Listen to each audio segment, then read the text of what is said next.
മജീദേ, ഒന്നൊന്ന് എത്രയാ? ഇനി വലിയ ഒന്നാ. താമരപ്പൂങ്കാവനത്തിൽ താമസിക്കുന്നോളെ, പഞ്ചവർണ്ണ പൈങ്കിളിയിൽ പങ്കുറങ്കുള്ളോളെ, പങ്കുറങ്കുള്ളോളെ.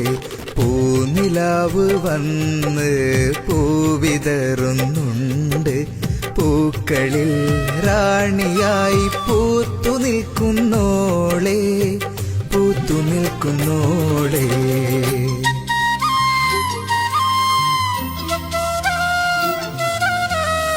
കാത്തിരുന്ന് കാത്തിരുന്ന് കാൽ തരിച്ചു പോയി, കൺമണിയെ കാണുവാനായി കൺകൊതിച്ച് പോയി. കണ്ണുകളാൽ കൽബുകളിൽ കല്ലെറിയുന്നോളെ.